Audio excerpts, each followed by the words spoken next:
E aí, tá tudo bem com você? Bom dia, eu sou o Wellington Calazans e começa aqui o programa Duplo Expresso, seu programa de informação através de comentários, entrevistas e análise política. Eu falo ao vivo a partir de Estocolmo, capital da Suécia, e apresento esse programa com Rômulus Maia, que está em Berna, capital da Suíça. Rômulus, bom dia, Rômulus.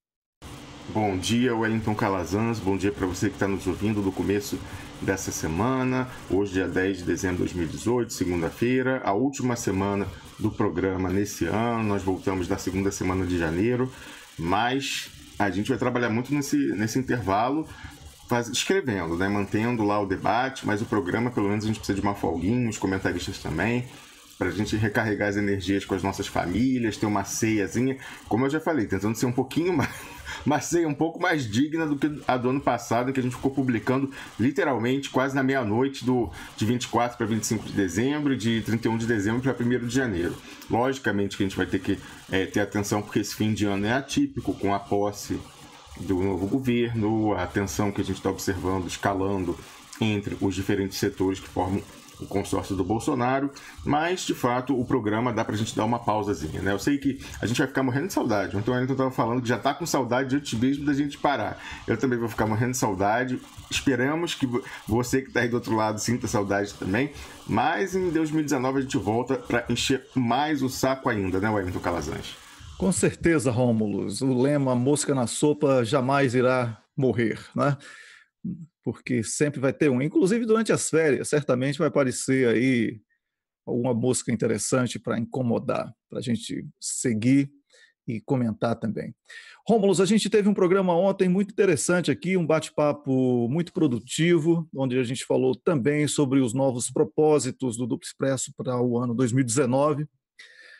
O novo pensar, né, sobre o que é socialismo, sobre o que é solidariedade, nada mais oportuno do que falar sobre esse tema no dia de hoje, 10 de dezembro, uma data muito importante para a reflexão sobre direitos humanos, e nós precisamos trazer esse tema de volta para o debate no Brasil, porque esse infecto nauseabundo que foi eleito presidente da República, ele estufava o peito e se orgulhava, como diria Bertold Brecht, para dizer que direitos humanos é para humanos direitos.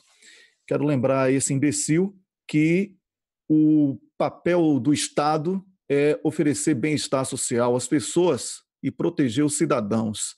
Então, a geração de empregos e uma política econômica inclusiva fazem parte, de uma responsabilidade institucional de quem assume a presidência da República, e que não é a insanidade de um imbecil que vai fazer com que pessoas sejam jogadas ao relento, esquecidas, abandonadas como seres abjetos, como lixo, porque seres humanos não são lixos e seres humanos merecem a nossa atenção. Eu falo isso, Rômulo, sobretudo pelo número crescente de desempregados no Brasil, que é assustador. O número de miseráveis voltou a uma carga muito grande, preocupante, que envergonha todos nós, dentro e fora do país. Basta ter um pouco de sensibilidade e empatia em relação ao outro, que nós vamos certamente estar envergonhados desse quadro. A mortalidade infantil, como falei ontem, é um tema que deixou de ser prioritário, e, enquanto isso, estão discutindo o aborto no Brasil durante as 4 últimas eleições, como se fosse papel do Estado vigiar o que a mulher faz com o próprio corpo, com o que o cidadão faz com o próprio corpo. O Estado tem que se preocupar com saúde pública, o Estado tem que se preocupar com bem-estar social.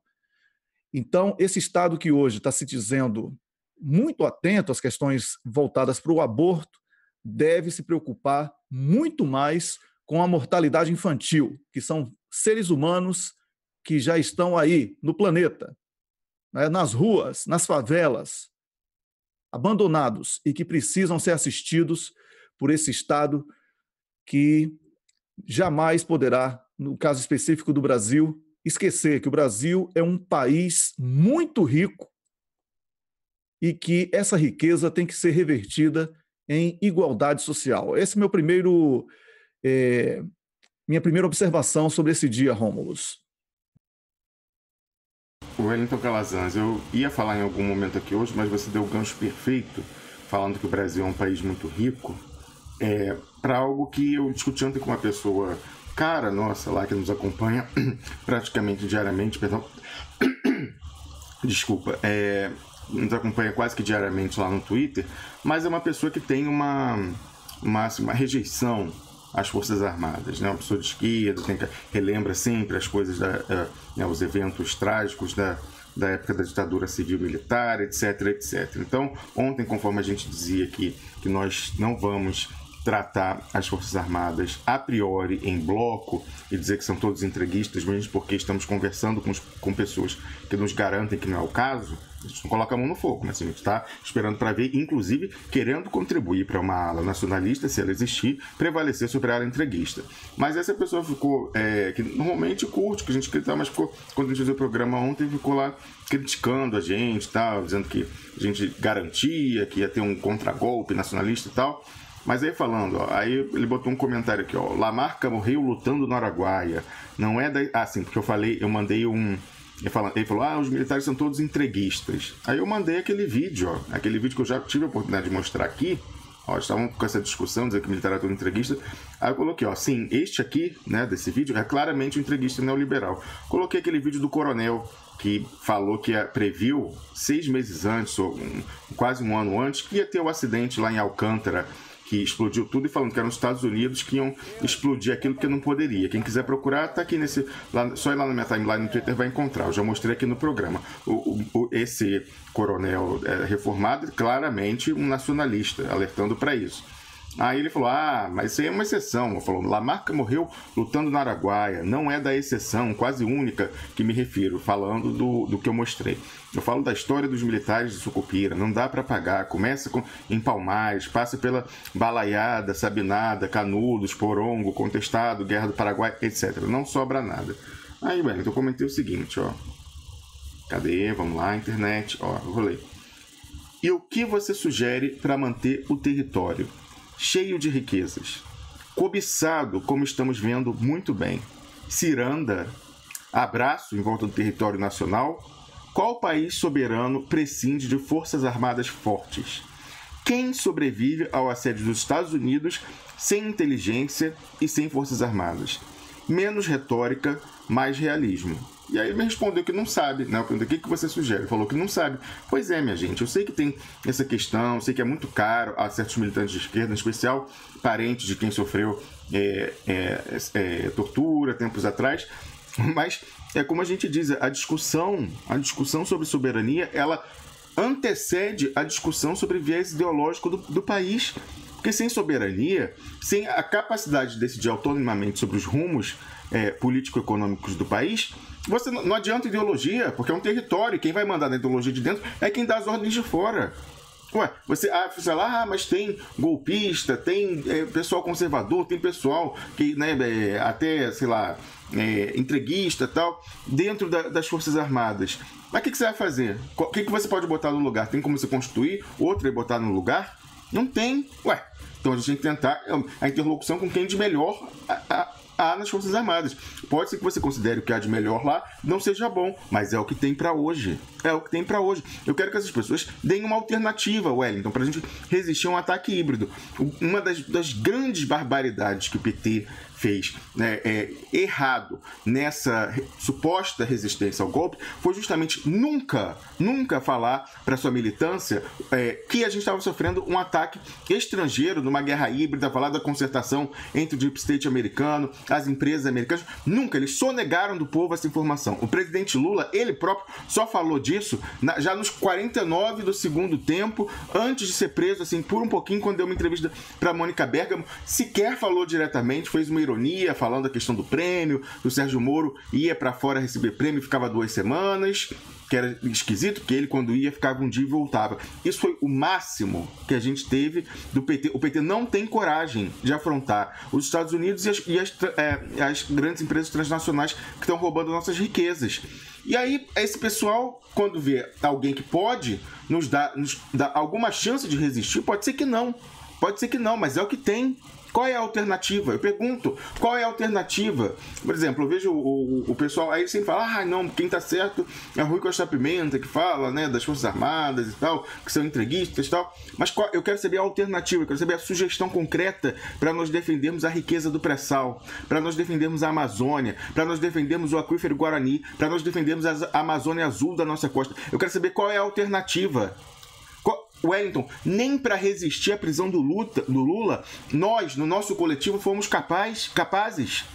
Nem para isso a gente conseguiu, que dirá resistir a uma invasão estrangeira, a milicianos, a tudo isso que esse pessoal contrata. O esquema é pesado.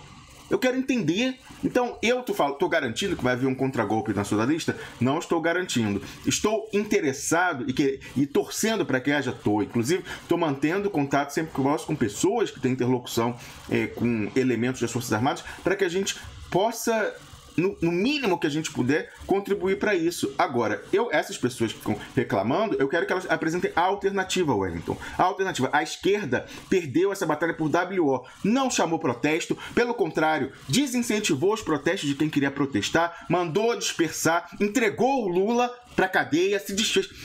A esquerda, essa esquerda, o PT, a direção, essa parte, enfim, mas no seu conjunto, seja guiado por esse pessoal traíra, pode ser, mas no seu conjunto, se o pessoal se deixou liderar por essa gente, ninguém se revoltou lá dentro do PT para falar quem é essa gente aí que entregou o Lula e coisa, não, pelo contrário, esse pessoal bate na gente, porque a gente fala, não, isso aí não tem que ser revelado, isso aí você tem que entrar no PT e discutir internamente. É o cacete que eu tenho que entrar no PT para discutir internamente. Eu falo como brasileiro, e o PT era perna institucional, então eu tenho todo o direito de criticar e de falar o que acontece. Eu ouvi isso de dirigente do PT, Wellington, que eu não podia falar sobre essas manobras internas porque eu não era do partido. Vá tomar banho, falo sim. Entregaram o Lula, tiraram a candidatura do Lula, livraram a cara do TSE, traíram a defesa do Zanin da Valesca, que tinham conseguido a liminar na ONU para colocar o senhor Fernando Haddad, foram derrotados de uma forma humilhante, e essas pessoas são alternativa? Não, eu já falei, é triste, mas a esquerda se deixou alienar do debate político.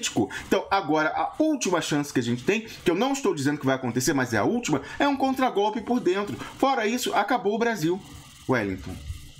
Excelente, Rômulo, a sua explanação, espetacular mesmo, parabéns. Eu realmente fico buscando, quando você fala assim, a esquerda, eu fico procurando saber de que zorra você está falando, que eu não consigo entender. Porque eu vou repetir, você foi condicionado, eu também fui durante muito tempo, mas como eu me policio muito sobre as mensagens subliminares, convencionou-se chamar de esquerda essa sucata que a gente tem aí, de Andrade, elogiando Moro, Joaquim Barbosa, Fernando Henrique, dando aval de idoneidade a Geraldo Alckmin e correr para sentar no colo de Bernie Sanders. Essa é a esquerda. Isso é esquerda onde? Isso é esquerda onde? Esquerda coisa nenhuma. Gleisi Hoffmann no Twitter está lá. Cadê as provas contra Lula? Prova contra Lula? A essa altura do campeonato? Esse discurso vai ficar nessa? De mimimi, de nhenhenhé? Vai ficar nessa? Ô, Gleisi Hoffmann, aprenda a fazer política. O documento da ONU dava o direito do PT se firmar como um partido de resistência. Foi o que você fez à frente da presidência do PT. Salvou o STF e jogou Lula aos leões. Foi isso que você fez com a turma que lhe acompanhou para Cuba. Zé Cardoso, Dilma Rousseff, não é? Então, seguiu essa galera que traiu Lula dentro do PT, está no mesmo pacote. Não estranhamente, no Paraná, Roberto Requião, que é perseguido pela CIA, não conseguiu ser reeleito, estranhamente, porque todas as pesquisas apontavam ele como o senador mais representado per capita no Brasil, né? E Gleisi Hoffmann, no estado que tem o maior índice de antipetismo, foi a terceira mais votada. Ora, só se nascesse ontem, isso aí foi fraude eleitoral, acordão. Acordão, mesmo acordão que deu a Paulo Pimenta, no Rio Grande do Sul, uma vitória. Não foi expressiva, porque todo mundo sabia que ele estava queimado. Aí tiveram que tirar um pouquinho. Não é? Paulo Pimenta, que disse que tinha documentos bombásticos e negociou esses documentos para salvar a própria pele. Lula que se lasque. É isso que querem que eu chame de esquerda. Por isso que eu falo, primeiro vamos limpar a área, reconstruir o nacionalismo, porque o Brasil está se acabando, com um maluco dizendo que vai entregar a floresta amazônica, transferir embaixada para Israel, ou melhor, para Jerusalém, que vai fazer o que mais? Entregar petróleo, Eletrobras, Embraer, espaço aéreo, tudo. Vai destruir o país. Então, primeiro vamos salvar o país, para a gente ter um país, depois a gente discute o que é direita, o que é esquerda, o que é centro, não é? Agora tem que ser condição sine qua non para participar da política brasileira, ter o mínimo de nacionalismo. Porque o que não dá é empoderar esse pessoal aí para ser entreguista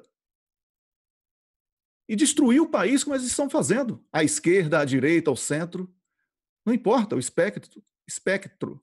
Está todo mundo autorizado pelo mercado a entrar no poder para destruir o país.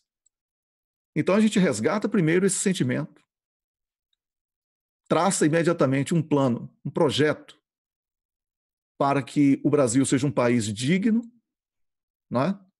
Observem o que está acontecendo na França. O pessoal está lá discutindo coletes amarelos e etc., fortalecendo a extrema-direita e a direita, porque a esquerda era a que mais crescia e numa velocidade impressionante. Desvio de foco total. Desvio de foco total. Porque é o caminho à esquerda na política que inclui as pessoas. É o caminho à esquerda na política que reduz desigualdades.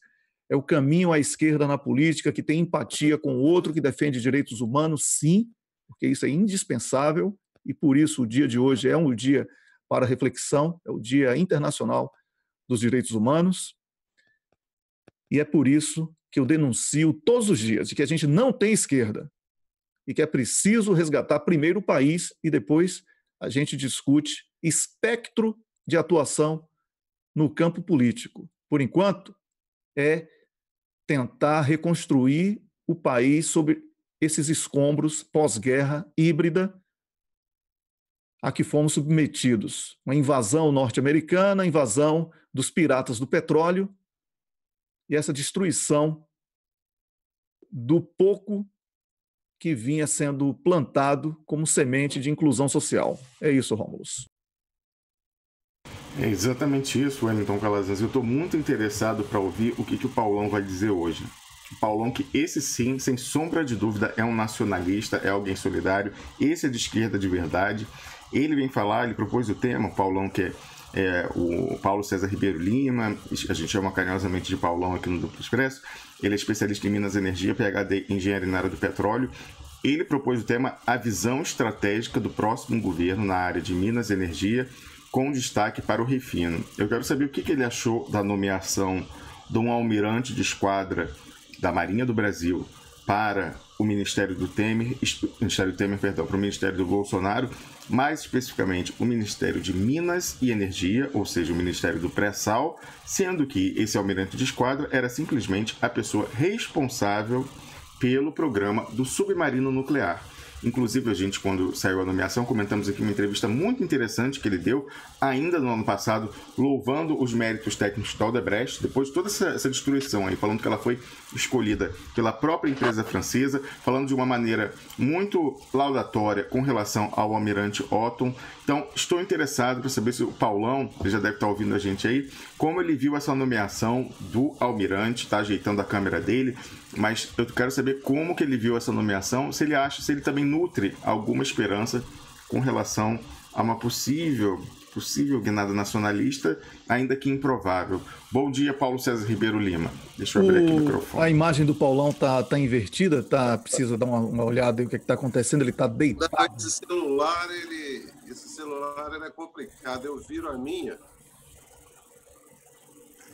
E aí, agora saiu a imagem. Então... Vai ter que ir na vertical, então. Você tinha que destravar a câmera. Tá travado. Agora Pois é, não, ela estava destravada, mas Agora a sim, minha Paulão. fica na Agora sim, horizontal, mas a outra... está aparecendo mais a sua beleza, assim, para todo mundo. Assim, tá, Exatamente. tá. Ô, Paulão, bom dia. Eu quero primeiro parabenizar você pela luta incansável em defesa do pré-sal e dizer que é motivo de orgulho para toda a comunidade do Duplo Expresso ter você no nosso time de comentaristas. Você que é uma das maiores autoridades em Minas e Energias da América do Sul, pelo menos, né? Eu não sei se nos Estados Unidos tem alguém com sua capacidade, mas falar da América do Sul por humildade, mas nos enche de orgulho essa sua luta em defesa do Brasil e do brasileiro. Parabéns, você é uma pessoa que já está aposentado, você tinha tudo para estar deitado confortavelmente numa rede, bebendo água de coco, se assim o desejasse, já fez muito pelo Brasil, mas continua trabalhando de forma incansável e eu quero aqui manifestar, em nome de toda a equipe do Duplo Expresso, certamente da comunidade Duplo Expresso, como eu já falei, o orgulho de tê-lo no nosso time. Bom dia, bem-vindo ao Duplo Expresso mais uma vez. Bom, Wellington, só antes de passar para o Paulão, eu queria subscrever tudo o que você disse e falar para o pessoal. Paulão, nós tivemos a informação que a sua movimentação, sua sugestão lá no Congresso, com relação à tramitação parlamentar, de fazer, não sei o termo, mas destaque, alguma coisa assim, com relação a dividir os interesses e colocando a questão de que esse bônus de assinatura ia poder ser posteriormente abatido do imposto de renda, então que ele representava uma renúncia fiscal não só para a União, mas principalmente para os estados e municípios, porque esse dinheiro não ia entrar no fundo de participação nem dos estados nem dos municípios, e aí com isso você dividiu, porque você quis colocar um destaque então no bônus de assinatura. O pessoal ia ter que dividir, se já ia renunciar depois, ia ter que dividir com os estados e municípios. E aí parece que a Fazenda do golpe não quis, e aí não tinha mais consenso para votar. Conta essa história aí primeiro pra gente, Paulo. Foi isso mesmo? Como é que foi essa atuação? Bom dia, Romos, bom dia, Wellington, Carlos, né? Camila, é um prazer estar aí com vocês de novo, né? Bem, com relação ao PLC 78, né? A gente está com a esperança, né, que ele realmente não seja votado, pelo menos nesse governo, né? Porque realmente a renúncia fiscal é muito grande, não só do bônus, como dos royalties, porque ambos podem ser deduzidos do imposto de renda, né? E era muito importante, né, que a gente discutisse essa questão de distribuição dos recursos para estados e municípios e que o pré-sal, em vez de ser fonte de enriquecimento, de desenvolvimento, estava sendo fonte de empobrecimento, né? Então, foram basicamente 3 emendas, né? Uma que não permite essa dedução. Você não poderia fazer essa dedução. A outra, né? Então, você aí não empobrece os estados porque você não deduz. A outra é você realmente promover desenvolvimento regional, distribuindo tanto os royalties quanto o bônus de assinatura. Os royalties vão entrar mais ao longo do tempo, né? Então, acho que não gerou tanta cobiça, apesar de eu achar muito mais importante os royalties, mas não gerou tanta cobiça. Agora, os 100 bilhões, que seriam já no ano que vem, né, 100 bilhões, aí já são recursos vultosos, né, e aí gerou muito interesse por parte dos governadores, senadores, né? E aí surgiu, né, alternativas às emendas, porque o presidente do Senado ele não queria emendar. Eu, para falar a verdade, até hoje, até agora, eu não entendi o presidente do Senado quando ele diz que as emendas iam destruir o PLC 78. Eu não vejo destruição nenhuma. Eu acho que a questão mais importante aqui é que, se emendasse, ele ia ter que voltar para a Câmara. E parece que eu acho que a leitura assim, mais razoável é que eles não queriam que o projeto voltasse para a Câmara. Aí surgiram duas, pelo menos, alternativas, né? você realmente distribuir os bônus, né, via medida provisória, ou você fazer uma transferência da União para estados e municípios. Bem, eu desde o início eu tinha dito lá, inclusive para a senadora Simone Tebet, que é a líder do MDB, que eu entendo que é inconstitucional, né, essa transferência via medida provisória. A emenda constitucional número 9, ela cita explicitamente a vedação de edição de medidas provisórias na questão aí do petróleo. A simples transferência, né, de parte desses recursos para estados e municípios entraria como despesa orçamentária da União, porque ela ia transferir, vamos dizer que fosse 20%, 10% para estado, 10% para municípios. Você não tem como você não transferir isso sem caracterizar isso como uma despesa orçamentária da União nessa transferência para os municípios. E aí tinha a PEC do teto dos gastos, que, de certa forma, apesar de ela não... Eu acho uma coisa assim até... É surreal, né? Eu vejo até como surreal como é que você congela, né, as despesas públicas, mesmo que você tenha crescimento, por exemplo, do PIB do país, né, mas você congela a despesa pública. Mas, nesse caso aqui, ela acabou ajudando a gente, porque você tinha esse teto de despesas, né?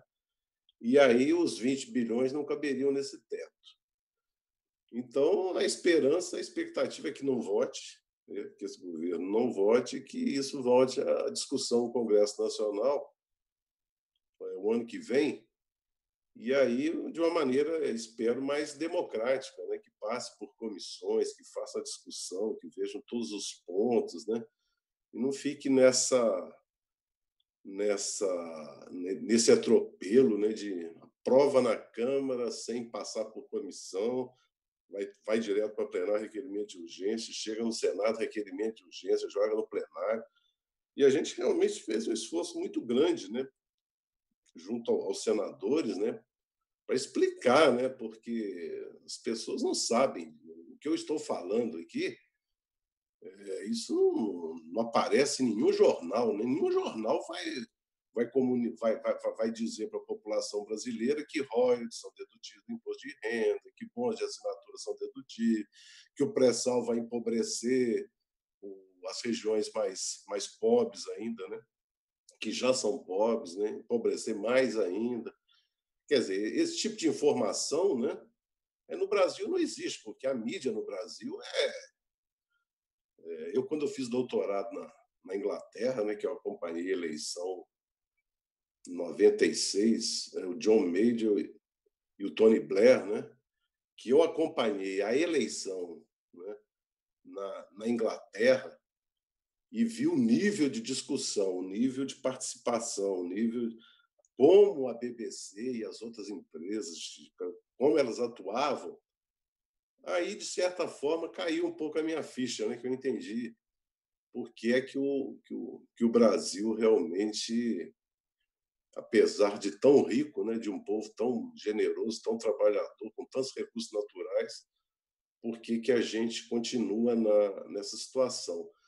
Passada essa importância da mídia, né, tradicional, né, parece que agora surge um outro modelo de dominação, né, via redes. Então, o problema da comunicação é que acho que é o grande calcanhar de Aquiles, né? Agora, eu penso que uma população informada e consciente, né, e formada, né, é que pode ser a solução. Acho que a única solução para o Brasil é encher esse país de CIEPs. Isso eu sempre disse e vou continuar dizendo. Enquanto a gente não pegar os recursos naturais e encher esse Brasil de CIEPs, com formação de cidadãos, a gente vai estar realmente numa democracia muito capenga, né, muito influenciada. Na minha época, pelos meios, pela imprensa tradicional. E hoje, por essas redes sociais, que isso aí eu nem conheço bem, nem domino bem isso aí. Mas, assim, acompanhando aqui a mídia no Brasil, eu vejo a mídia no mesmo papel lá de destruição, né, daquele projeto lá do Brizola do Rio. Eu vejo a Rede Globo fazendo né? O meu papel de destruição da informação e da cidadania, da discussão, né? A Rede Globo é incapaz de fazer uma discussão séria sobre qualquer tema, né? É sempre enviesado, né? E as outras também, né? Mas é isso. Agora, agradeço muito aí as gentis palavras, né, de vocês, apesar de não me considerar merecedor de tão importantes elogios, né? Mas de qualquer maneira, mesmo que não seja verdade o que vocês dizem, o ser humano tem esse problema seríssimo aí de ego, né? Então o ser humano gosta Ô Paulão, deixa de besteira. Você é um cara maravilhoso, inteligente mesmo, e a gente elogia, sabe por quê? Porque é o estímulo. Todo mundo precisa ouvir palavras de estímulo. Então você não tem que provar nada para ninguém. E eu não fiz aqui elogio barato, não. Eu fiz aqui um relato. Samuel Gomes passou por aqui, falou sobre você, Ceci Juruá já falou sobre você. Todo mundo que conhece um pouco do que é esforço e do que é dedicação a uma causa, cita você como referência. Inclusive, eu já citei você como o que deveria ser a política de esquerda do Brasil, certo? Mais ação e menos garganta. Menos live lamento no Facebook e mais documento provando o que é inconstitucional, o que está errado e por que é que está errado. Acho que você que está no caminho certo, está ensinando o que é ser de esquerda sem precisar dizer isso. É isso. Então, e eu quero dizer que o seu texto vai ser publicado hoje com um recorte dessa nossa conversa aqui nesse programa de hoje, para esse tema que você traz para o programa Duplo Expresso dessa segunda-feira, Rômulo. O Wellington e Paulão, principalmente. Eu queria saber como você viu a nomeação do almirante de esquadra responsável pelo ProSub, pelo programa dos submarinos e, sobretudo, nuclear, para o Ministério de Minas e Energia, o Ministério do Pré-Sal, entre outras coisas, o Ministério do Nióbio, o Ministério de tantas riquezas que a gente tem aí da mineração, né, de Carajás, quem sabe. Como você vê a nomeação dessa pessoa aqui? Eu não digo sabidamente, mas pelo menos aparentemente é um nacionalista. Não, eu fiquei realmente muito satisfeito com a escolha do almirante Bento Albuquerque Costa Lima, né? Um nome longo. Parece que ainda tem um filho no final, né? O almirante Bento Albuquerque, eu já perguntei para algumas pessoas aqui, né? Alguns amigos, né? E todos deram ótimas informações. E então surge uma esperança aqui na área de Minas e Energia. Né? Ô Paulão, desculpa interromper. Enquanto você foi fazer esse dever de casa, conversar com pessoas para levantar a ficha, a central do Plano B se limitou a estampar mais um militar no governo. Né? Militar é, por definição, algo ruim. Em vez de olhar as ideias da pessoa, não, era mais um militar, junta militar, tá mandando... Não, vai conversar, vai ver qual é os posicionamentos históricos da pessoa, como fez o Paulão. Continua, por favor, Paulão. Eu vejo assim, o governo Bolsonaro, né? Vejo duas grandes linhas, né? Parece que o sentimento, né, que o próprio Bolsonaro, os filhos, né, passam um recado liberal, ultraliberal, né? Então a gente tem nesse governo ultraliberais, né? Paulo Guedes, parece que o ministro de Meio Ambiente também é ultraliberal, o presidente do Banco Central, né? Então é assim um liberalismo que eu não vejo esse liberalismo compatível com a visão dos militares, que é uma visão estratégica, né? Para o ultraliberal, o petróleo, o pré-sal, o minério de ferro para eles são commodities. Eu me recuso até, para falar a verdade, a acreditar que um almirante Bento Albuquerque veja o pré-sal, Carajás, o nióbio como simples commodities. Eu realmente me recuso a acreditar nisso. Espero, né, se a gente tem alguma esperança aqui no Brasil e nesse governo, né, é que prevaleça a visão estratégica e não a visão de mercado que não faz o menor sentido, né? Para mim, né? Para mim, essa visão desses ministros ultraliberais do governo Bolsonaro não faz o menor sentido. Eu até concordo que se a gente fosse um país rico, dominante, como os Estados Unidos e os países ricos, não, a situação já está boa, né? Nós temos competitividade, temos tecnologia, temos universidades, vamos para, né, abertura, né? Mas você vê que nem os Estados Unidos fazem isso, né? Os Estados Unidos, no governo Trump, está longe de fazer abertura e ter a visão desses ultraliberais do governo Bolsonaro. Eu digo que isso chega a ser ridículo, né? Esses ultraliberais, eles chegam a ser ridículos para mim, né? Falar que petróleo, até porque na lei, né, por exemplo, petróleo não é commodity. Petróleo é um bem da União, petróleo é monopólio da União, o abastecimento nacional de combustíveis é um serviço de utilidade pública, está na legislação brasileira. Eu não estou discutindo aqui nem aqui, né? Até do ponto de vista legal, né? O que eles falam, não é o que está escrito na Constituição e na lei. Então,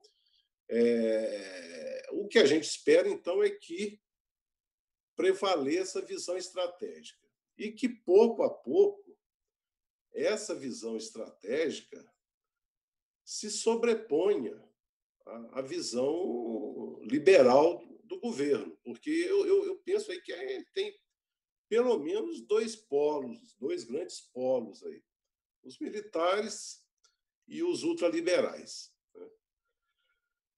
Eu me recuso a acreditar, né, que os militares o almirante Bento Albuquerque não veja o pré-sal como uma questão estratégica. Toda essa questão do programa brasileiro de submarino nuclear, ele foi coordenador do projeto de submarinos, mas o grande foco aqui é o submarino nuclear, né? Porque o submarino nuclear ele é que não dá sinais, né? Então, se você quiser fazer realmente defesa, você precisa de um submarino nuclear, porque você não sabe onde ele está, né? Você esconde.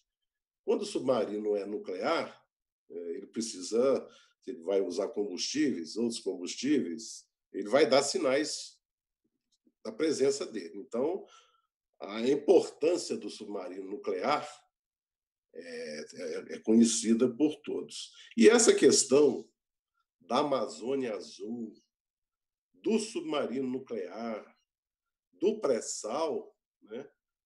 Eu, de certa forma, até participei um pouco disso, porque a Câmara dos Deputados chegou a considerar um projeto de parceria com a Escola Superior de Guerra, com a ESG, e nós fomos lá. Eu fui à ESG várias vezes, né, discutir. Nós colocamos o pré-sal como um projeto piloto para fazer essa discussão. Depois de muita interação, o acordo de cooperação entre a Câmara e a ESG acabou não sendo assinado. E eu até reconheço que, na época, eu achei que aquela metodologia, né, no cenário político, numa Câmara, é uma metodologia difícil de ser implantada no Congresso Nacional, aquela visão estratégica que os militares têm. Mas ficou claro para mim a visão estratégica deles, né? E eu lembro que eu conversei com muitos militares, generais, almirantes, né? Na época, o almirante Bento, eu penso que ele não participou dessas discussões, mas eu conversei com muitos almirantes nessa época, lá na ESG. Agora, o que é importante dizer é que não é só a exploração e produção que é estratégica, não. Toda a indústria do petróleo é estratégica, o refino é estratégico, a petroquímica é estratégica.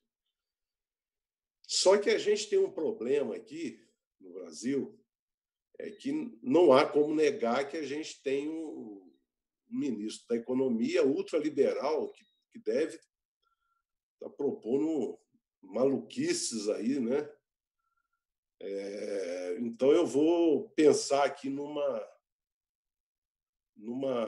visão, né, que pode vir, né, da área econômica e do próprio CAD, né, que é o Conselho Administrativo de Defesa Econômica. Né? O CAD está com um processo aí para investigar o papel dominante da Petrobras no refino. Do ponto de vista econômico, eu tenho que reconhecer que a Petrobras realmente abusou do poder econômico dela, né? Isso eu tenho que reconhecer. Porque quando você fica 2, 3 anos com preço muito acima, ou 2, 3 anos muito abaixo, não há possibilidade de investimento privado no Brasil. Então, isso eu sempre disse, já escrevi textos. Olha, talvez, né, no governo do PT a visão fosse: não, a gente não está preocupado com investimento privado. Por quê? Porque a Petrobras vai ser a grande investidora no refino.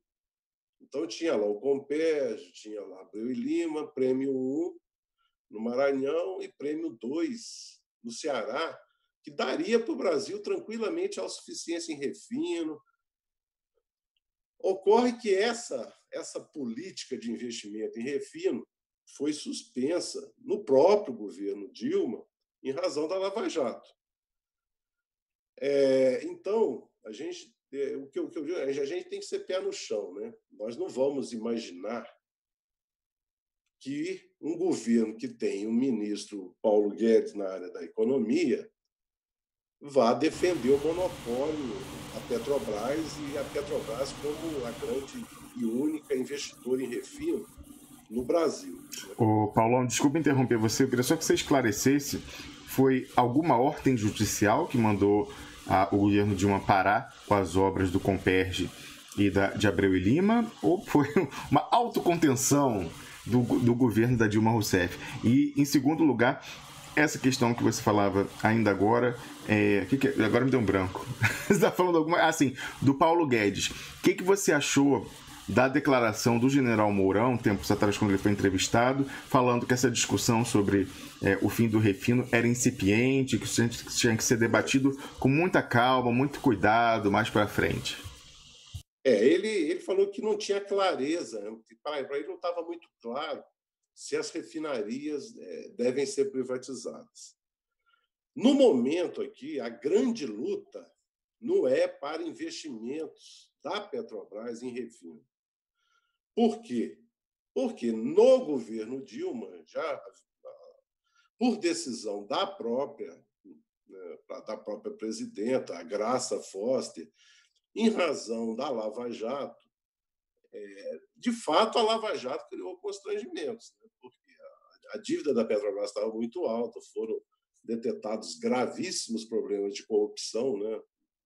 O Comperj realmente é um exemplo de obra mal gerida no país, né? Não vamos falar aqui, não vamos elogiar aqui a gestão do PT, porque não tem como. Se tem um exemplo de obra mal gerida no Brasil, é o Comperj.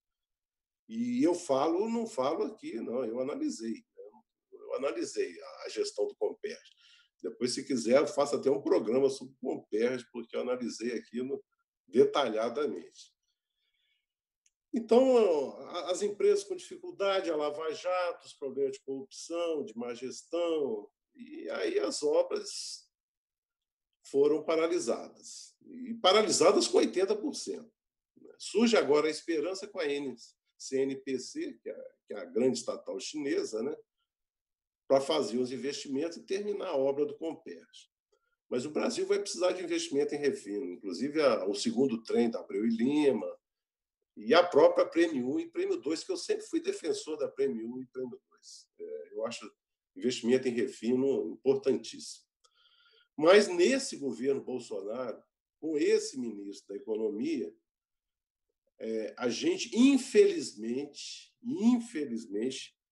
tem que considerar que a gente estaria no lucro se as refinarias não forem privatizadas. A grande luta agora é para que as refinarias não sejam privatizadas. Essa é a grande luta. Então, o que eu escrevi e mandei hoje aí para vocês é um texto assim. As pessoas podem até ficar chateadas comigo, mas é um texto que tem uma argumentação que é para ser feita com os ultraliberais, com os neoliberais. O que é um mercado perfeito para os ultraliberais? O mercado perfeito é um mercado que tem vários produtores de petróleo, vários refinadores. Os Estados Unidos têm dezenas e dezenas de refinarias, né? Tem milhares e milhares de produtores. Então, a gente pode considerar, do ponto de vista liberal, o mercado americano como um mercado perfeito. E, de fato, se a gente for ver os preços praticados no mercado americano, são os preços bem razoáveis, são mais baixos do que em outras regiões do mundo.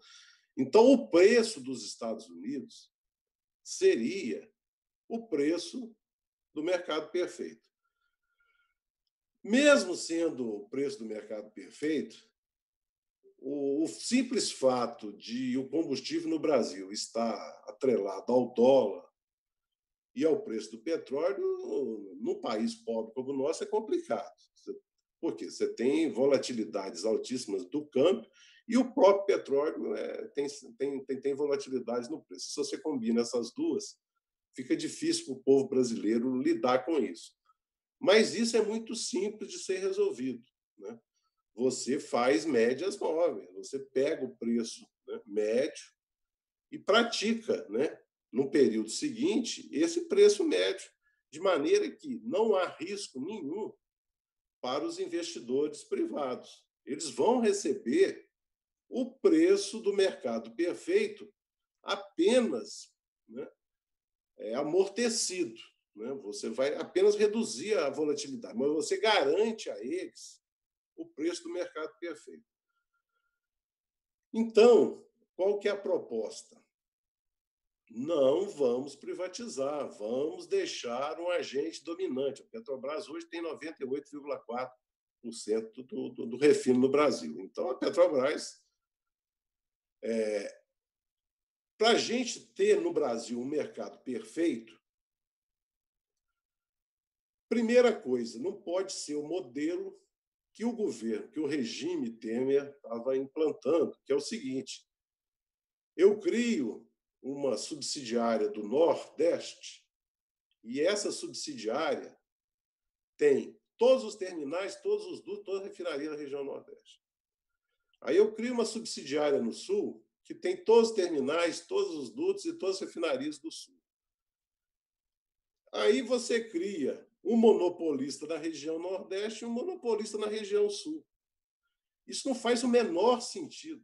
O que a Petrobras está fazendo, que ela, inclusive, reforçou no plano de negócio a privatização. Aí a Petrobras passaria a ter 60% do mercado de refino. Então, você vai ter monopolista privado no Nordeste, monopolista privado no Sul e a Petrobras como monopolista, né, na região Sudeste. Isso não vai resolver o problema. Você vai mudar simplesmente o monopólio e para monopólio privado. Então, qual que é a proposta? A proposta é a seguinte: nós vamos, como o abastecimento nacional de combustíveis é de utilidade pública e é monopólio da União, a União vai fazer a regulação no Brasil e obrigar a Petrobras e qualquer investidor que produza petróleo no Brasil, refine o petróleo no Brasil, que eles vão receber o preço do mercado perfeito, que são os Estados Unidos, só que com esse amortecimento. Então, é uma proposta, né, que de fato, eu posso receber críticas, né, E até são justas as críticas que eu devo receber mesmo, porque isso não é o que eu defendo, não é o que eu penso, né? Mas isso é o que é possível. Nesse governo, com esse ministro, essa discussão é possível. Senhor ministro, então, o senhor faz o seguinte, não privatiza as refinarias da Petrobras e obriga a Petrobras a praticar preço do mercado perfeito. Agora, se o senhor quiser, né, o senhor, o CAD, né, todas as autoridades brasileiras quiserem que o Brasil pague, que o consumidor brasileiro pague o preço do mercado perfeito, então vocês iniciam o processo de privatização de tudo. Então, nós vamos privatizar tudo. Aí nós vamos ter todas as refinarias privadas, cada refinaria vai ser um dono, cada terminal vai ser um dono, cada duto vai ser um dono. Aí você vai caminhar para o modelo americano e daqui a 100 anos nós vamos ter um mercado perfeito no Brasil e o povo brasileiro vai pagar o preço do mercado perfeito. O senhor prefere o preço do mercado perfeito agora ou o senhor vai iniciar um processo de 100 anos para construir um mercado perfeito no Brasil, que é a sua visão de mundo? Agora, imaginar que nós vamos ter mercado perfeito no Brasil tem que ser muito ingênuo, então ter outros interesses, né? E também imaginar que o combustível fóssil em 100 anos será tão importante como hoje, né, Paulão? Boa colocação. Quer dizer, quando a gente tiver o mercado perfeito no Brasil, não tem mais o produto do mercado perfeito, né? Então, isso parece de uma visão assim tão míope, tão curta, tão, né, mas a ameaça existe e a ameaça está aí. E o CAD já abriu o processo. E pode haver uma decisão do CAD, e aí não seria uma decisão de governo, seria uma decisão com força de lei, né? Porque o CAD ele tem esse poder. Fala assim, ó, Petrobras, você tem que vender as refinarias, porque nós que conhecemos o mercado, que estamos defendendo aqui, nós vamos caminhar para o nosso mercado perfeito no Brasil, vai ter concorrência, competição, e obriga a Petrobras a vender as refinarias. Esse risco existe. Então, é muito importante fazer essa discussão técnica, né, de que tem uma maneira muito mais simples, sem privatizar as refinarias da Petrobras. E, do ponto de vista do governo, né, se a Petrobras praticar preços do mercado perfeito, né, então, hoje, o preço do mercado perfeito talvez esteja aí na faixa de a gasolina na faixa de 1,50, 1,45, o diesel na faixa de 1,70. Esse é o preço do mercado perfeito. A Petrobras, com esse preço, ela que gasta em 90 centavos, né, para fabricar 1 litro de diesel. E se ela vende o diesel por 1,70, ela está gastando 90 centavos e vendendo a 1,70. Ou seja, uma margem de lucro altíssima, né? O mercado perfeito não vai tirar a lucratividade da Petrobras. Muito pelo contrário, vai ter uma lucratividade altíssima. Como o Estado ainda tem quase metade do capital social da Petrobras, esse lucro da Petrobras com o preço do mercado perfeito, né, gera recursos, né, muito altos. Por quê? A Petrobras vai produzir no Brasil, com o petróleo do pré-sal, com lucro tanto na produção quanto na distribuição, no transporte, no refino. E isso gera o quê? Lucros. E participação governamental na exploração do pré-sal no Brasil. E eu me recuso a imaginar que um almirante Bento não tenha a noção da dimensão do que é o pré-sal, o petróleo do pré-sal, a participação governamental, o papel da Petrobras, os custos da Petrobras na produção no pré-sal e no refino, e os recursos que a Petrobras, praticando regras de mercado mesmo, vai gerar para o Estado brasileiro e vai gerar para a própria área de defesa, para a própria área militar. Então, a Petrobras, e aqui eu vou pedir até aqui, eu estive conversando com o César Fonseca, né, que é muito meu amigo, contando, então o César falou comigo. Então, eu estou até assim, reproduzindo muito o que o César falou para mim. Né? Então, até agradeço aqui ao César pelas conversas. Né? Qual César? Então, César Fonseca? César Paulo? Fonseca. César Fonseca, lá do Independência Sul-Americana. Muito bem. Então, o César falou comigo, falou assim, olha, mas o pré-sal, a Petrobras, são ativos estratégicos para os militares. Então, os militares, né, me recuso a acreditar que eles entrem nessa onda de mercado perfeito no Brasil, de privatização. Então, agora, a gente tem que fazer esse discurso, né, porque a gente tem que contra-argumentar são os liberais e o próprio Cássio. Cássio, você não precisa do mercado perfeito.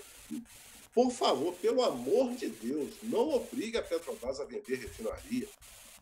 Basta que a Petrobras pratique preço do mercado perfeito. Não é isso que você quer? O seu objetivo não é o preço do mercado perfeito? Ou você acha que o Brasil, nós temos condição de ter um mercado que você considera perfeito em curto prazo? Ô, Paulão, você tem toda a razão. Essa questão do mercado perfeito, ele é um meio, ele não é um fim. O meio é você atingir o preço ótimo. Então, assim, não é um fim em si mesmo você querer um mercado perfeito, competição perfeita. O objetivo é a modicidade do preço lá na combinação entre oferta e demanda. Então, isso é um fetiche que, se você tem uma empresa que oferece esse preço, mesmo que seja um monopólio público, se o objetivo é ter a Petrobras como empresa pública, é lógico que se ela garantir esse preço ótimo, de fato você tem toda a razão, porque isso é meio e não fim. Agora, só uma coisa, Wellington, já passo para você. Eu acho que o Wellington tem muita propriedade quando ele fala que essa esperança que a gente tem das Forças Armadas darem freios nacionalistas dentro desse governo é a última chance do Brasil. Nesse momento, nessa geração, é a última chance essa. Mesmo que improvável, é a última chance. Agora, também é a última chance para as Forças Armadas. Porque depois, fora isso, resta ser guarda de puteiro, não é isso, Wellington? Mas eu acho que eu estou mais confiante agora. Estou mais confiante mesmo. Estou nessa aí. E o Piero Lerner está fazendo a pergunta, ele que é nosso comentarista também aqui de assuntos assim militares, vou dizer, especialista aí em estratégia e outras coisas mais. Não é incrível que no projeto de royalties da Dilma ela não tenha incluído 1 centavo para a defesa do próprio pré-sal? Olha, ele tem toda a razão e eu quero dizer o seguinte... Eu falei isso aqui já algumas vezes, né, falei, e a gente lembrou aqui o exemplo do Chile. O exemplo do Chile, o que aconteceu? Veja se o militar chileno passou pelo Pinochet e ele não privatizou a Codelco, que é a estatal que explora o cobre, que é a grande riqueza mineral do Chile. Por quê? Porque ele botou uma fração da receita da Codelco, vai direto para as Forças Armadas. O cara quer a receita dele. Por que falar privatizar em Codelco? Imagina se a Dilma tivesse colocado X% vai para as Forças Armadas. Olha aí, os caras não iam querer que... Aí agora quando entrasse o pessoal, não, paga bônus de assinatura, deduz do imposto de renda, vende tudo na Bacia das Almas. Não, eles iam perder junto, então eles tinham todo interesse em manter. Exatamente, essa colocação do Piero é muito interessante. O que você acha, Paulão? Não, Paulão, antes de passar para você, eu queria falar também mais uma coisa. O desfazer a porcaria feita por Fernando Henrique Cardoso de botar a Petrobras na Bolsa de Valores também seria uma alternativa para acabar com essa baixaria aí, né? E houve a possibilidade, o Paulão defendeu na época, que as cotações caíram com a coisa da Lava Jato, a gente tinha reserva, era só recomprar e acabar com a ingerência americana, porque é isso que eles usam. O fato de ter ação na Bolsa de Nova York, eles usam isso para ter ingerência e invadir a nossa soberania, né, Paulão?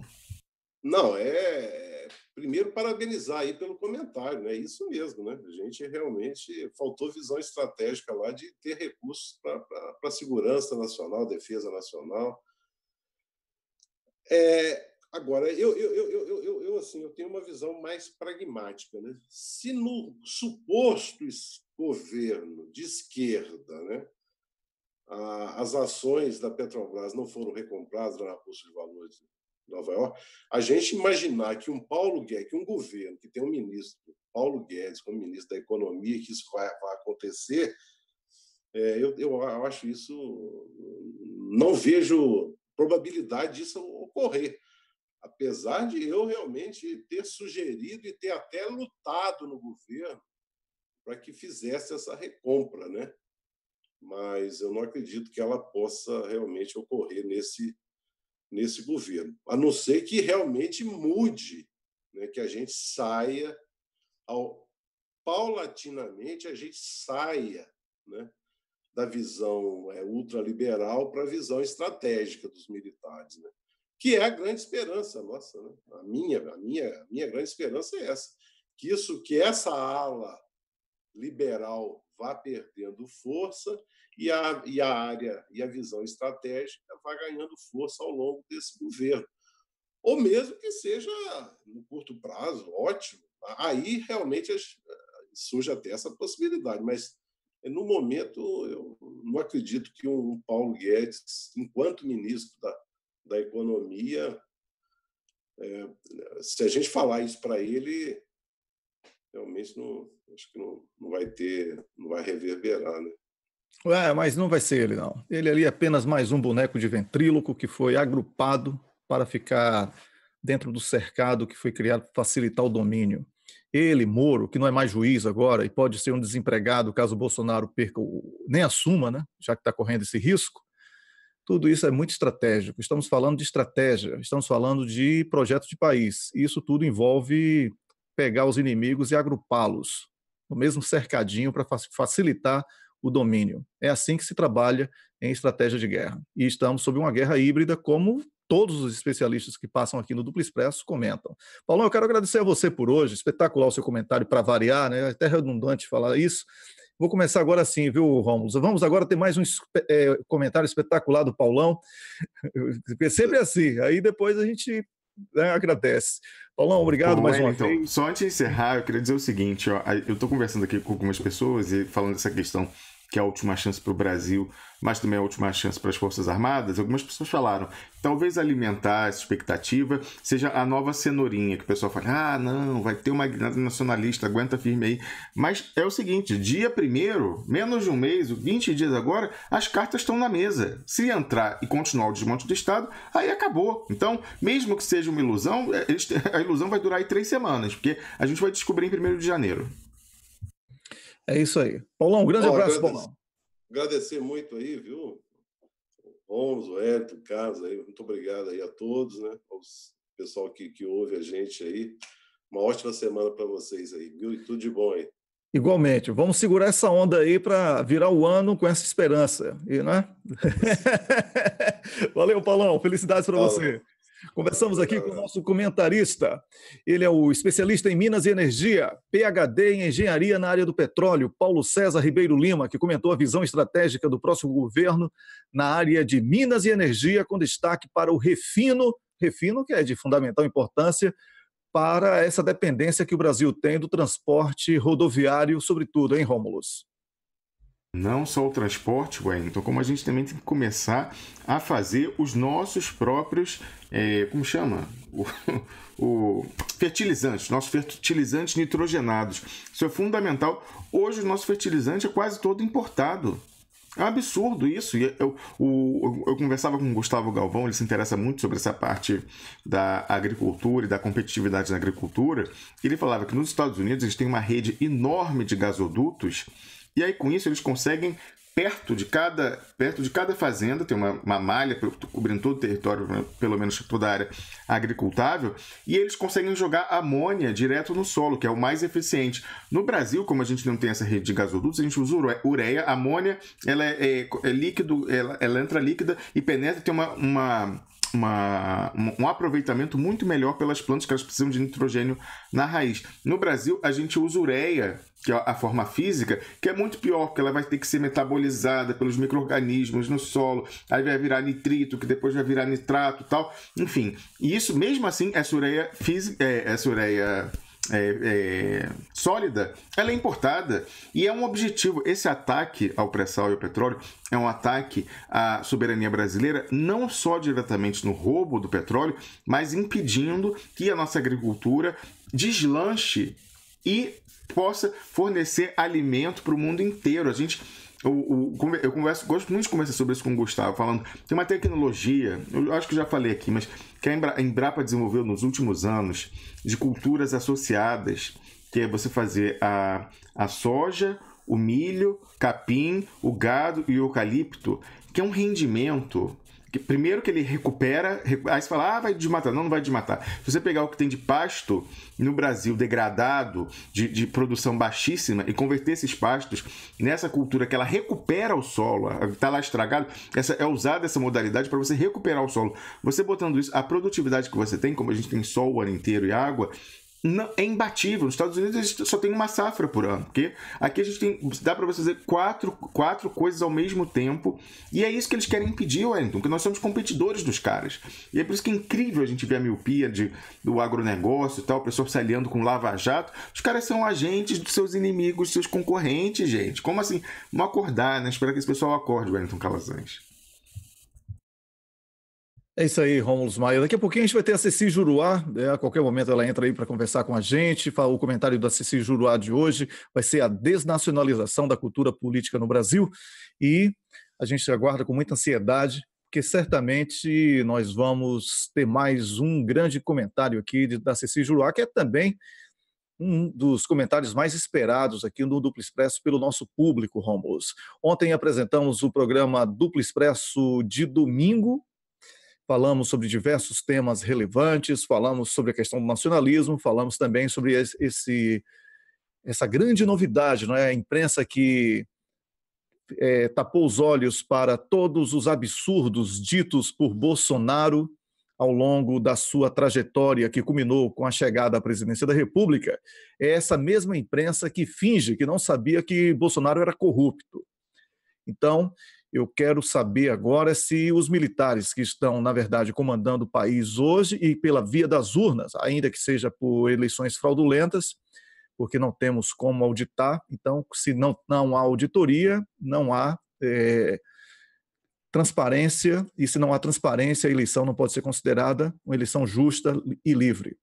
Então, mesmo assim, queremos saber se eles vão incorrer no mesmo erro, no mesmo equívoco de ter a Globo como braço de propaganda durante esses anos de transição, né, e para a reconstrução do Brasil. Né? Estamos aí vivendo uma sucessiva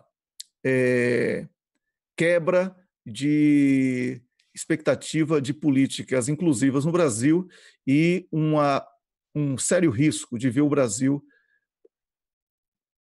pobre outra vez, tendo que recorrer ao Fundo Monetário Internacional, tudo isso, né, se continuar nesse esquema de destruição da economia e da entrega das riquezas. Então, vamos saber se os militares vão ver a Globo como que ela sempre foi, inimiga do Brasil e dos brasileiros, inclusive das Forças Armadas, né, ou se vai finalmente montar uma estrutura de comunicação que tenha como papel não apenas informar, mas formar também através de conteúdos dignos, para que o brasileiro entenda o seu verdadeiro papel na condição de cidadão, sem aquela coisa piegas de hino, bandeira e etc., que isso é importante, mas isso não enche barriga de ninguém. Que o brasileiro tenha esse orgulho a partir da resposta que o Estado dê para a sua condição de cidadão, e não o contrário. É isso, Rômulo. É isso, Wellington Calazans. Eu quero mandar um agradecimento. Estou até escrevendo aqui, funcionou. Valeu. Para um companheiro expressionauta que se chama Eric S. Oliveira. Você sabe o que ele fez, Wellington Calazans? Lá, estava em comunicação com ele no Twitter. Ele legendou o nosso vídeo do App na Canola em português. Se você for lá agora no duploexpresso.com, vou mostrar aqui, você vai ver o programa nosso da TV Norte. Tinha muita gente pedindo aí com saudade do programa para poder mandar para os amigos fora do Brasil entenderem o que está se passando, né? Sem ter que jogar artigo da Globo no Google Translate. Pois então, lá agora você indo no nosso canal, no duploexpresso.com, deixa eu botar aqui, ó, você vai encontrar esse aqui que foi publicado ontem. O Duplo Expresso tá direitinho, não, tá cortado aqui, pronto, vou botar aqui, mais centralizado, ó. Duplo Expresso na Canola em 12, e aí o Eric preparou, ó, você vê a legenda, ó, eu falando, o Wellington falando, ó, aí depois Cláudia Valim falando, aí depois quem mais? Maria Lúcia Fatorelli falando, com a legenda. Ah, não, aqui ele ainda tá mostrando a errada, deixa eu botar a legenda certa, porque o Google gerou uma legenda maluca lá, mas ó, agora tá tudo, essa é a certinha, tá? Eu atualizei, ó, tá aqui tudo certinho, tal. Ó, vamos lá, Maria Lúcia Fatorelli, aí a gente volta para esse, cadê Maria Eduarda Freire? Não teve Maria Eduarda Freire essa semana, né, Wellington? É isso aí, ó. Tudo certinho o programa, para quem quiser assistir lá no nosso canal do Duplo Expresso e mandar para os amigos no estrangeiro, para que eles possam ter uma visão mais verdadeira do que está ocorrendo no país. Wellington Calazans, estamos aí com Ceci Juruá chegando, né? O microfone dela não conectou ainda, estou vendo que ela está ajeitando a câmera. Já, em instantes, teremos Ceci Juruá. Pois é, eu pedi aí para que o Carlos Krebs ou o York envie para mim o link, tá, do programa do App na Canola na página, porque eu estou ainda com memória cache no navegador e não estou conseguindo acessar, estou só com o programa aqui na primeira página. Já desci para achar, não achei, e já atualizei algumas vezes. Mas isso aí é bobagem. Só um recadinho aqui no ar. Ceci já chegou, acho que agora o vídeo pelo menos já está se movimentando, né? E daqui a pouquinho a gente vai conversar com a Ceci Juruá, o tema de hoje da Ceci Juruá. Eu vou até começar a apresentar a Ceci Juruá, porque aí a gente já ganha tempo. É economista, doutora em políticas públicas e mestre... Desliga o microfone da Ceci um minutinho só, Rômulo. Vou repetir aqui, porque houve um barulho e cortou a minha voz. Ceci Juruá, que é economista, doutor em políticas públicas e mestre em planejamento e desenvolvimento econômico, vai falar hoje com a gente sobre a desnacionalização da cultura política no Brasil. Ceci, eu confesso a você que quando eu li esse seu tema, eu falei até com Rômulo, Carlos Krebs e com York, que estavam comigo na sala de conferência. Diz assim, eu estou doido para saber o que é que Ceci vai falar sobre esse assunto aqui. Então, eu vou ficar calado para aprender. Liga o microfone dela agora, Rômulo. Bom dia, Ceci Juruá. Um prazer ter você aqui para mais um comentário. Bom dia, Wellington. Bom dia, Rômulo, telespectadores, aqueles que nos ouvem. Mas é muito interessante realmente esse tema. Quer dizer, conversar com vocês me induz a pensar sobre a nossa realidade. E aí, de vez em quando, eu tenho algumas ideias com base no histórico que eu faço da atividade que eu estou querendo estudar. Então, por exemplo, eu pensei no cardápio que eu chamo cardápio político de 1964, quando houve aquela magnífica reunião na Central do Brasil. Eu estava lá com o pessoal da Petrobras. E eu me lembro que a nossa grande bandeira, naquele momento, eram as reformas de base, com destaque para a reforma agrária e para a reforma bancária, né? Lei de remessa de lucros. Ou seja, o que a população queria? Quais eram os temas que mobilizavam a população naquele momento? O desenvolvimento. Nós queríamos as reformas de base que permitissem um desenvolvimento autossustentável, em 1964, aqueles primeiros anos. E aquilo realmente penetrou no país inteiro, de norte a sul, e principalmente no Nordeste, né, onde era governador Miguel Arraes, e onde havia as ligas camponesas. Aí eu comparei, eu digo, meu Deus, aquela era a nossa pauta em 1964. Que diferença para a pauta de hoje, com os direitos das minorias. Como terá acontecido isso? Foi a pergunta que eu me fiz, entende? Por um lado. Por outro lado, se foi correto, né? Ora, feminismo, o tema do feminismo e dos negros, eles surgiram... O feminismo é mundial, eu considero mais ou menos universal, e veio com duas realidades, né? Por um lado, a entrada da mulher no mercado de trabalho, por outro lado, a pílula que previne gravidez.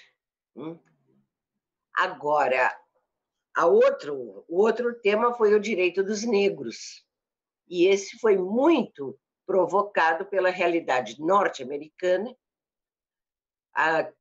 onde houve abolição, mas não houve o acesso dos negros aos direitos civis. Então, na década de 60, os Estados Unidos estiveram mobilizados pelo direito dos negros e depois isso se universalizou, de certa forma, no mundo ocidental. Mas daí a minorias tipo gay, lésbica, meio ambiente, prostituta, hoje tem minoria de tudo, né? E eles fazem passeatas no Rio de Janeiro que juntam milhões de pessoas. Tem uma distância muito grande. Eu digo, de onde terá vindo isso?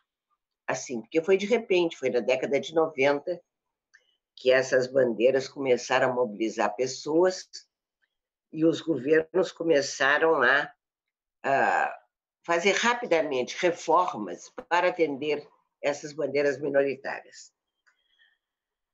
De início, eu pensei, olha, essas reformas, por exemplo, permitiu o casamento entre homossexuais. Eu não tenho nada contra.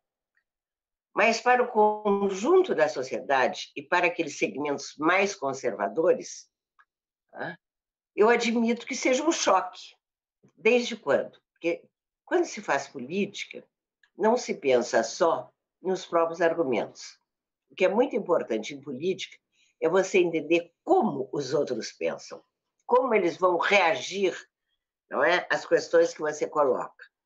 Eu penso lá no meu Rio Grande do Sul, no meu interior, eu penso no interior de Minas Gerais, eu penso no interior do Nordeste. Tem muita gente que vai achar um absurdo isso. E como é que você cede tão rapidamente a uma questão dessas se o divórcio, né, e o divórcio é algo da minha geração, ele demorou 2 décadas.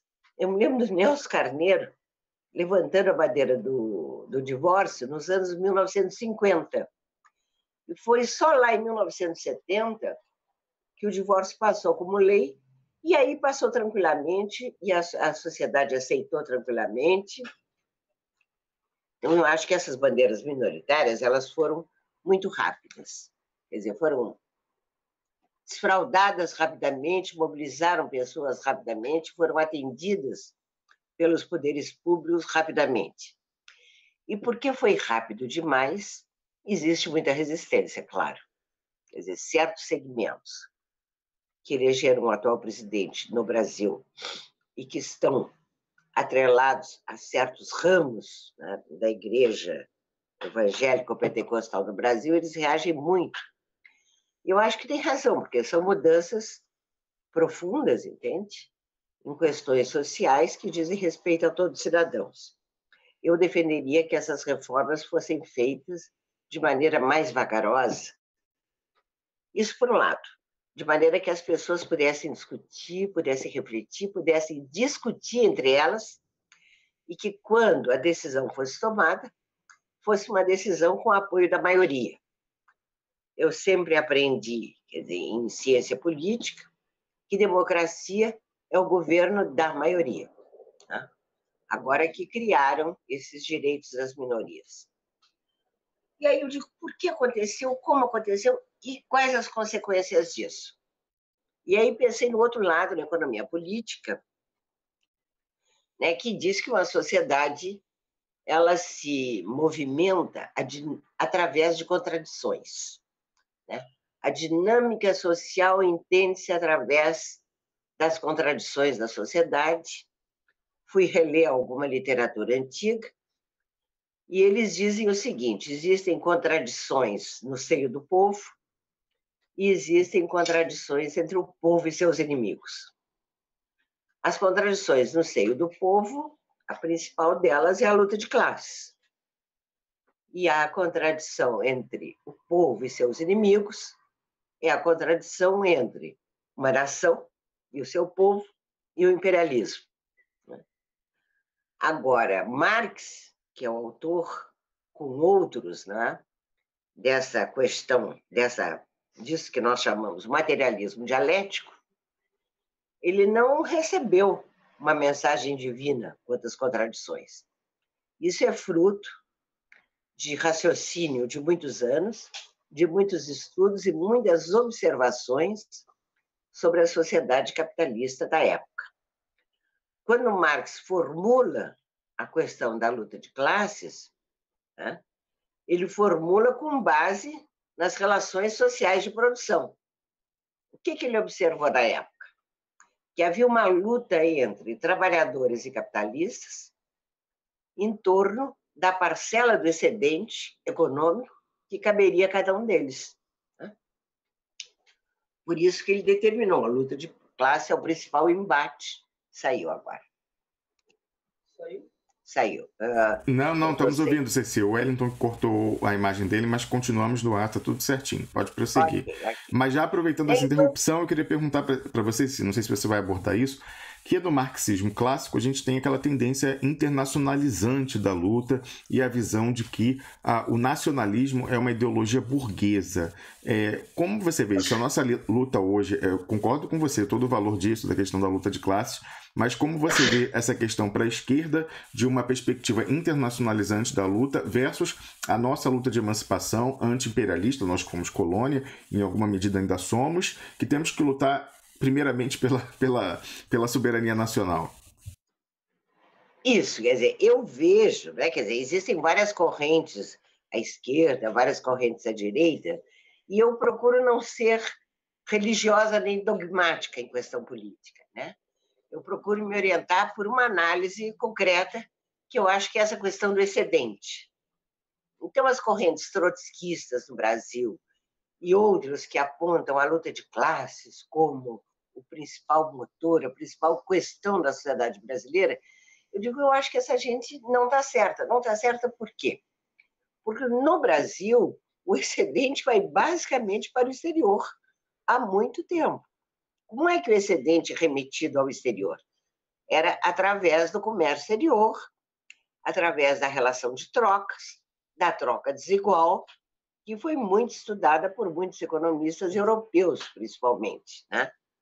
Então, nós não podíamos poupar, porque o excedente que deveria ser transformado em poupança e a poupança em investimento era mandado para o exterior através dos saldos ou saldos negativos da balança de pagamentos. Mas agora a questão é pior ainda. Porque o que aconteceu no Brasil pós anos 90? Né? Aconteceu que as empresas, as corporações, os grandes conglomerados transnacionais, eles se instalaram no Brasil com muita rapidez. E graças à privatização iniciada com o programa de Fernando Collor e objetivamente por Fernando Henrique Cardoso, os segmentos estratégicos da economia brasileira, eles foram paulatinamente sendo dominados pelo capital estrangeiro. Ora, pelo amor de Deus, dentro dessa perspectiva, que eu nem chamo marxista, mas ela é quase a realidade nos mostra que é isso que acontece. Né? Assim, o capital estrangeiro sendo dono dos ativos de produção, sendo donos da maioria das nossas empresas importantes, controlando a pauta exportadora e o comércio internacional, é evidente que eles vão querer também mandar nas decisões do Estado.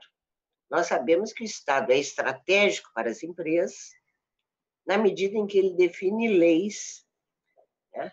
Define impostos, define estrutura, quer dizer, todos os marcos jurídicos que balizam a atividade econômica, eles são determinados pelo Estado. Então, quando você se torna muito importante do ponto de vista econômico do interior de uma nação, você vai querer dar ordens ao Estado. Ora, se vocês dependem de mim para gerar receita de comércio exterior e para gerar, inclusive, emprego e renda aqui dentro, vocês têm que seguir aquelas providências que a empresa acha que são necessárias para o bom andamento dos seus negócios, não é verdade? E na política aí aconteceu a mesma coisa. Quer dizer, agora, veja nossa tragédia, e eu acho importante identificar isso para que nós tomemos consciência das dificuldades desse momento. São dificuldades que não surgiram de repente, que não são produto apenas de fake news, que não são produtos de uma intervenção estrangeira na nossa sociedade, elas são também o produto daquilo que eu chamo uma perda da identidade nacional. Nós perdemos as nossas referências ao admitir que o capital estrangeiro tomasse conta da produção e das regras, né, que orientam essa produção, que ele tomasse conta do nosso cardápio político, ou famosas pautas identitárias. Outro dia, você analisa o que está acontecendo nos Estados Unidos, as disputas deles nas eleições, e, de certa forma, nós transplantamos o que eu chamo cardápio político, as grandes reivindicações da sociedade, transplantamos dos Estados Unidos para o Brasil. Mas será que estes são os nossos problemas principais? Certamente não. Se você viajar pelo Brasil, se você conversar com os produtores de alimentos para o mercado nacional, por exemplo, e é disso que a gente precisa, quer dizer, em matéria de soberania, algo extremamente importante é a soberania alimentar, isto é, nós sermos capazes de produzir internamente, com a nossa tecnologia, com os nossos camponeses, com a nossa população rural.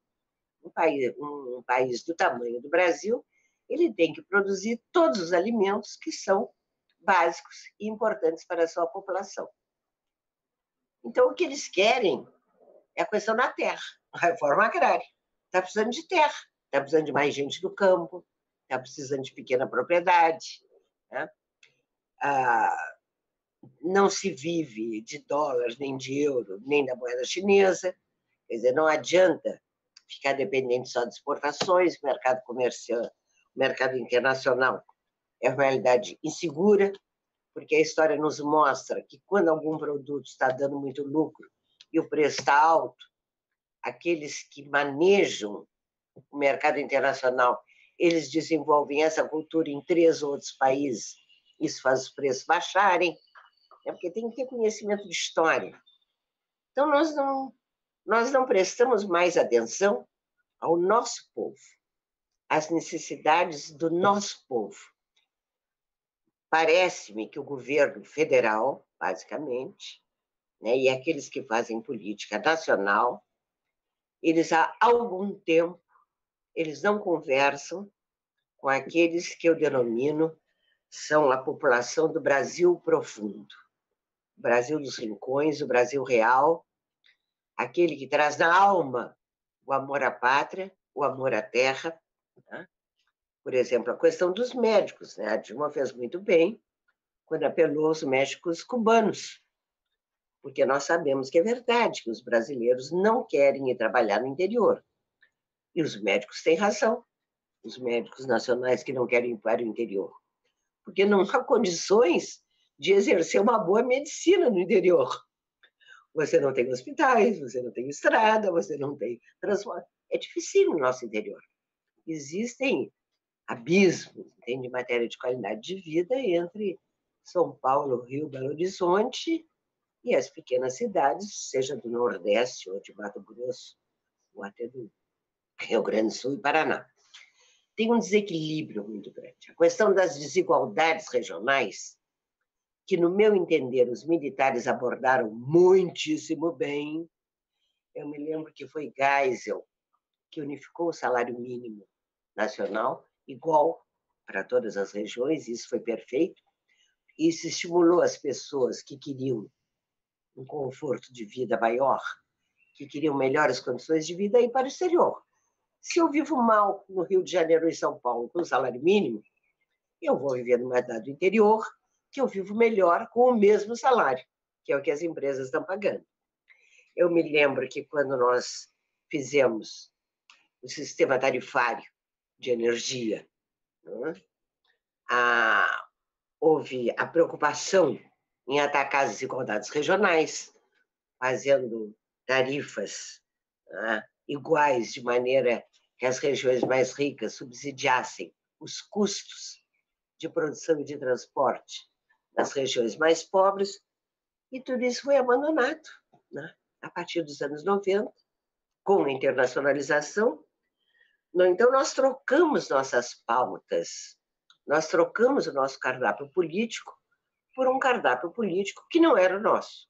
Eu não quero dizer com isso que não sejam importantes as lutas das minorias, do homossexual, do negro, do índio, que eles esquecem, que o índio nem minoria é, quer dizer, pelo que o IBGE fala, o DNA indígena é o DNA majoritário na população brasileira.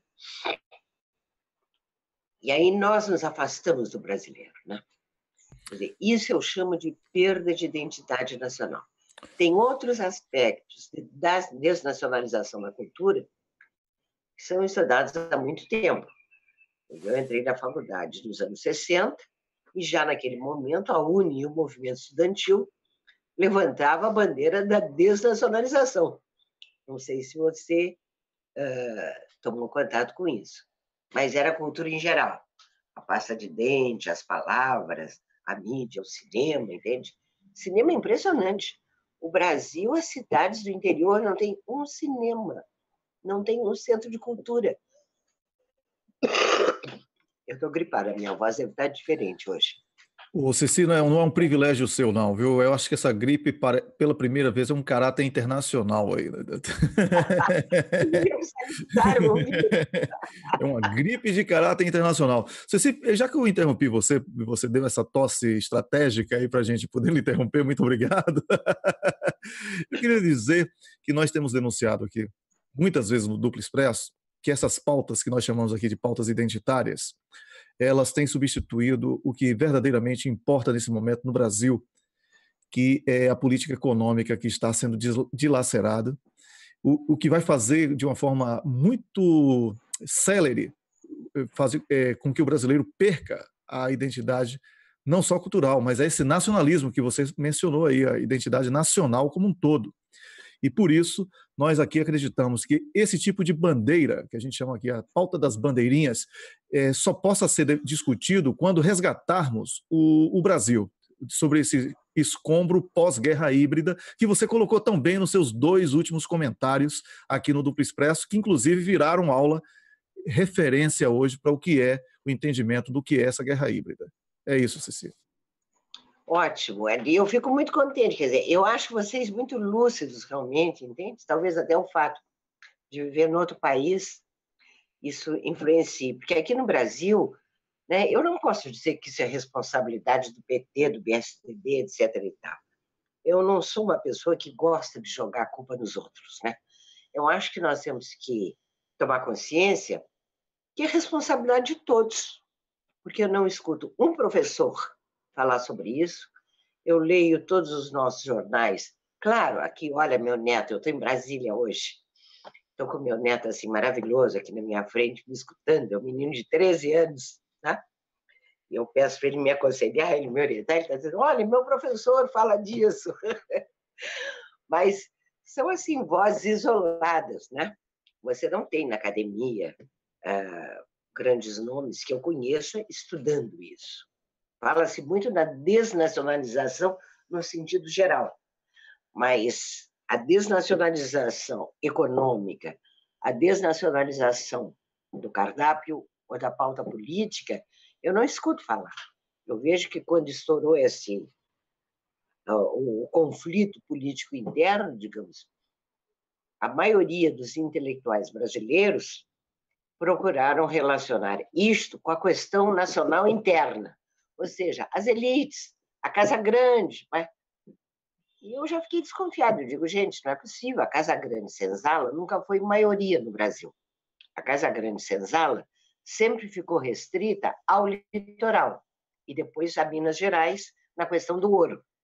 Na verdade, a maioria da população brasileira nunca foi escravo, nunca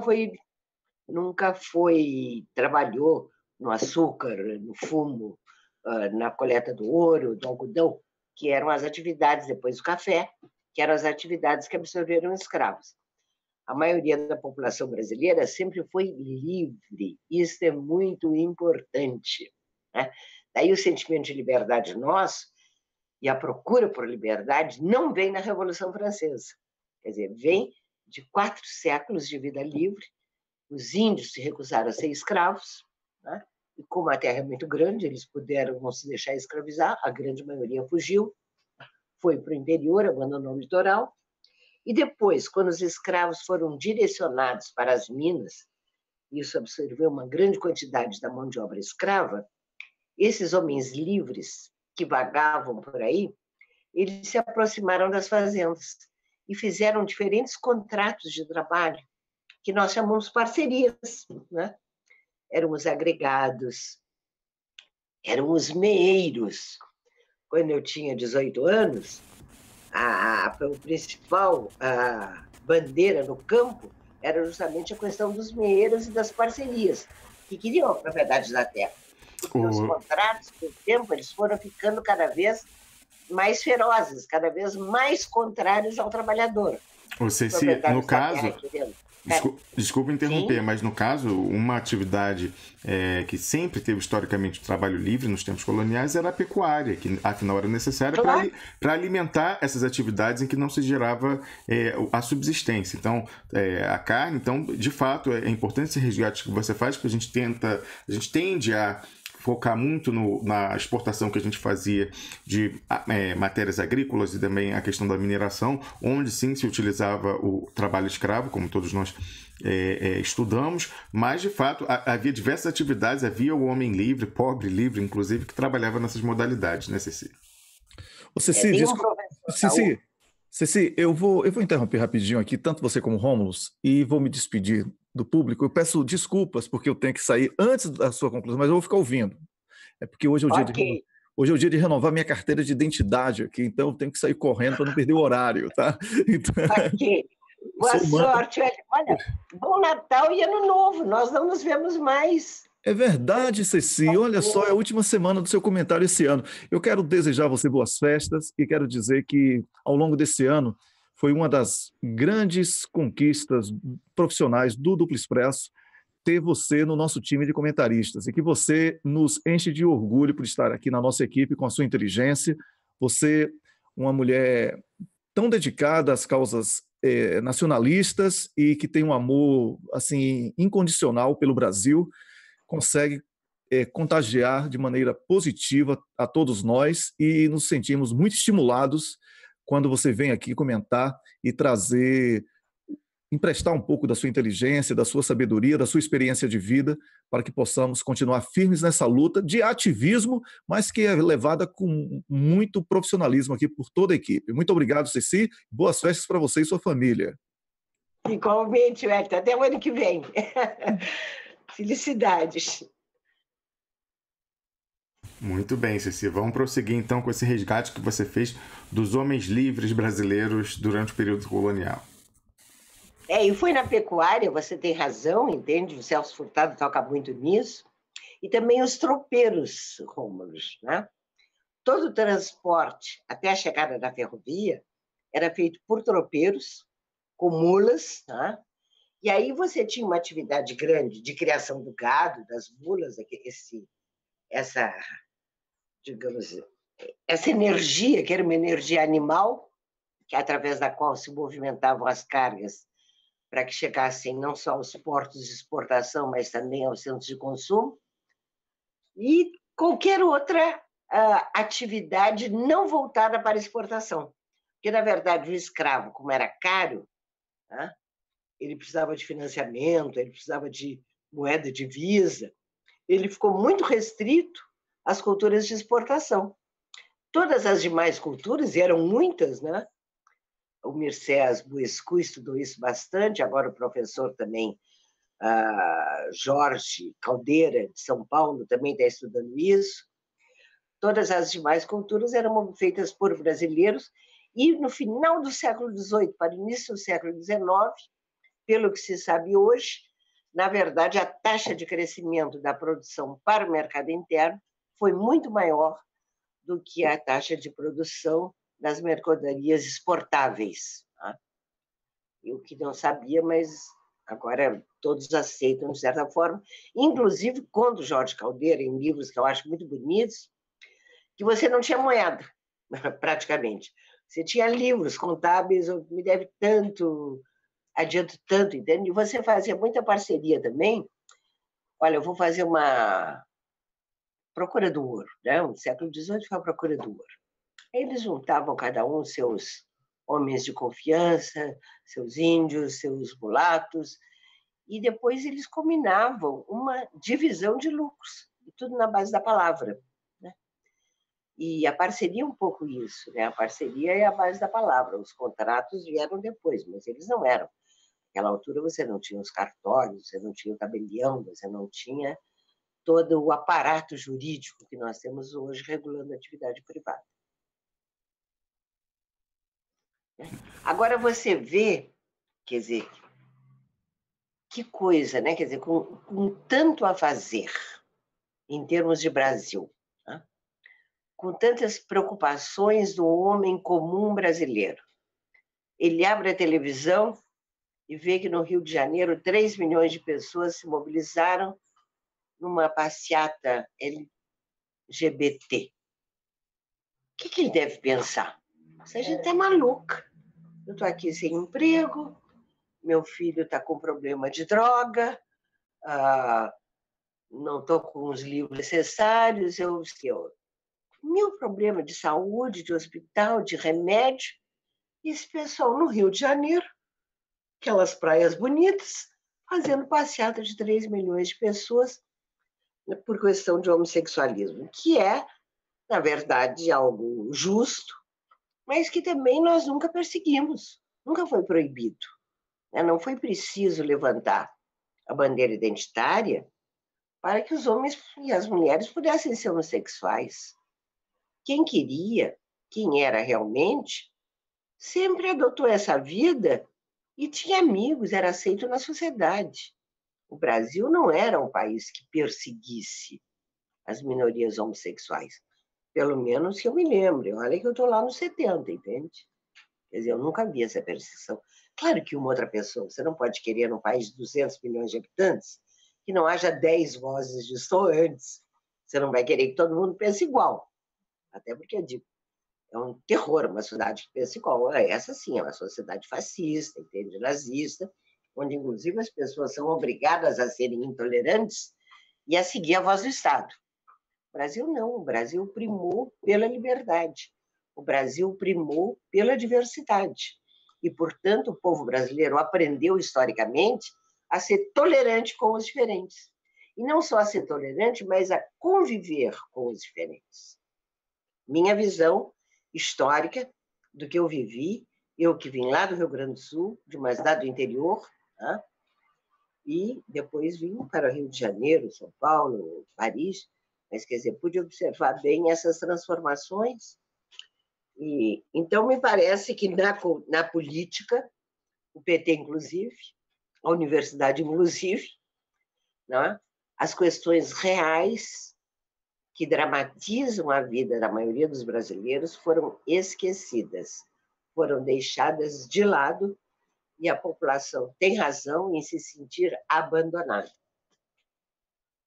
Ceci, a gente concorda absolutamente com o que você está falando, e também é preciso ver, Ceci, que isso não foi um processo espontâneo e nem autóctone dentro do Brasil na sua integralidade. Houve muito incentivo de fora para que essas se tornassem pautas principais, o acessório virasse o principal no discurso da esquerda. Então, claro, há uma miríade de ONGs, ONGs internacionais que recebem principalmente verbas do George Soros, lá da Open Society, financiando sites, blogs de esquerda, os seus espelhos locais, ONGs locais, trazendo essa agenda para o centro do debate e, ao mesmo tempo, sodegando a discussão sobre questões da soberania nacional e a consciência de classe para a luta de classe também, e tornando, como eu falei, o acessório principal, o rabo abanando o cachorro. Como você falou, essas mudanças comportamentais e a luta pela emancipação das minorias está vindo num passo acelerado.